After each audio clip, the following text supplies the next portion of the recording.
Now, the Conservatives, the party of UK Prime Minister Boris Johnson, have lost by-election for North Shropshire, a historically safe seat for the Tories that they have held for nearly 200 years. This is the first real sign of backlash against Prime Minister Boris Johnson, whose government has been embroiled in a series of crises and scandals this past month. Voters of Shropshire have instead chosen the Liberal Democrats, with their candidate Helen Morgan winning with over 17,000 votes. The seat has existed since the 1830s and up until today had always had a Conservative MP. In her speech, Morgan declared Boris Johnson, the party is over, alluding to the most recent controversy the Prime Minister has found himself in. Tonight, the people of North Shropshire have spoken on behalf of the British people.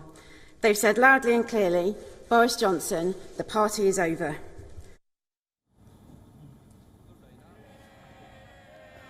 This by-election itself was called after former Environment Secretary Owen Paterson had to resign after he was found to have breached parliamentary rules on lobbying and set off a scandal about other Tory MPs and their second jobs. The results cap off a pretty disastrous week for Prime Minister Johnson. It comes just days after he experienced his biggest rebellion in office when 100 Tory members of Parliament voted against the government's proposal to update COVID restrictions in England, and surrounding that defeat in an ongoing controversy about a Christmas party held at the Prime Minister's residence in December last year, when social gatherings and parties were banned in London.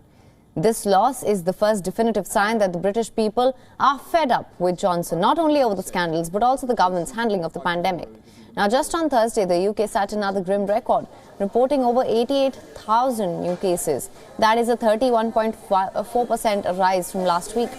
The number of confirmed Omicron cases also rose to 11,000, up from 1,691 on Wednesday. The latest figures show the doubling rate for Omicron is less than 2 days in all regions of England. In London, 73.5% of cases are now expected to be that of Omicron variant. The soaring Omicron cases have also left many Britons scrambling to make alternative Christmas plans, faced with changing government COVID rules and France shutting its borders to UK. Though the UK government has stopped short of formally limiting socializing, citizens have heeded its advice of practicing caution ahead of Christmas. What is certain, the rules of the by-elections has raised some serious questions about Johnson's leadership. The scale of the victory is evidence of a deep public dissatisfaction.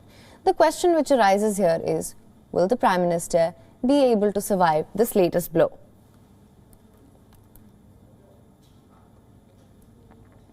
WION is now available in your country. Download the app now. Get all the news on the move.